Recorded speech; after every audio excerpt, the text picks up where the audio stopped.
So you're an MC, you're a DJ, you're a speaker. When you take over a room, when you own a room, are you actually owning it or are you annoying? Hi, this is Bill. This is Creative License, and I'm going to talk about that in a minute. But first, let me remind you, this is brought to you by Disc Jockey News, DJ Event Planner, Perfect Portals, Electrovoice, Promo Only, and of course my workshop, The Entertainment Experience. You want to know more about my workshop, go to entertainment-experience.com. So owning a room.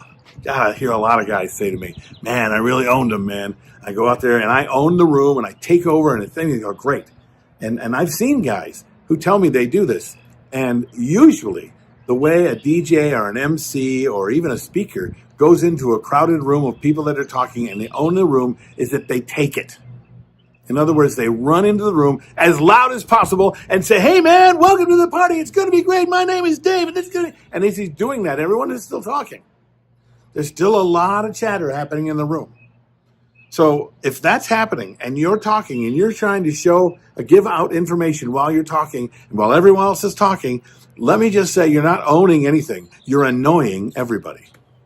You need to own the room, not annoy the room. And it's not a fine line.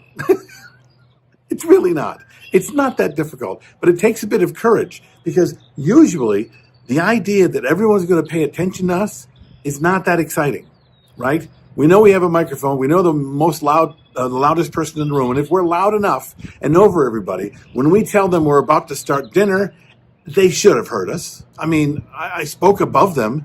I screamed it out into the room. But, I was having a conversation with my mother or with my CEO or with a girl that I'm trying to meet. And all I heard was, I call it the speaker mosquito, right? I'm trying to have a conversation. You're up on the dais. You've got a microphone and you're going blah, blah, blah. And all I hear in my ear is blah, blah, blah. Or like a mosquito. You just want to stop it. Kill the mosquito. Stop. You don't like mosquitoes. And if you do, then I apologize. I probably lost someone who watches the show. But don't be annoying. Okay? How do you not be annoying and still own the room? Well, people want to give you the room.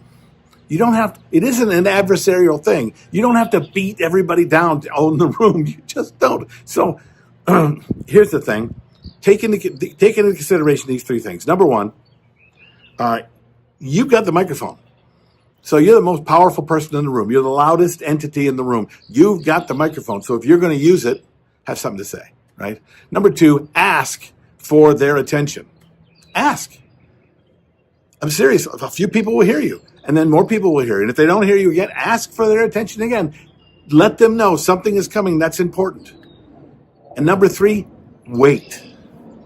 Wait for a silent room. Look, if your job is to speak information into a microphone to a room full of people, and it's important that they hear you and that they do something about it, or just that they know the information you're giving out, and you say it, and someone in the room didn't stop, and they continued their conversation with their mom, and they didn't hear what you had to say, then you failed at your job.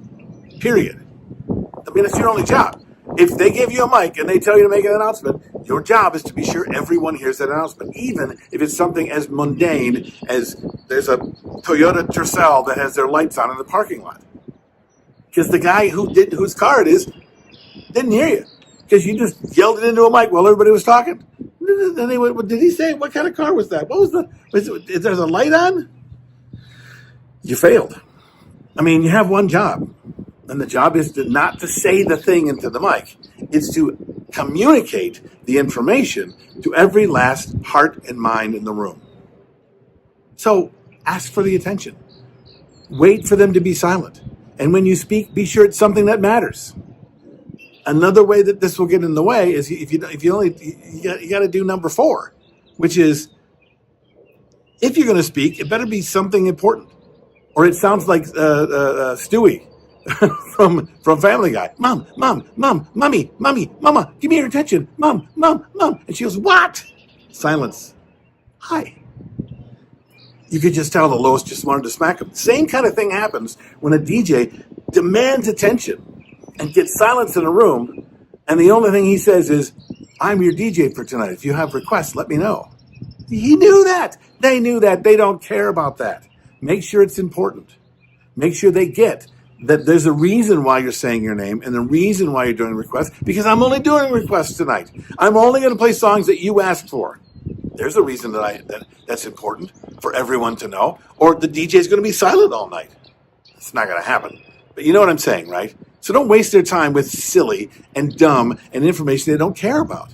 What do you think of this? Have you practiced this? Have you failed at this? I know you've done. I know you have, because I have too.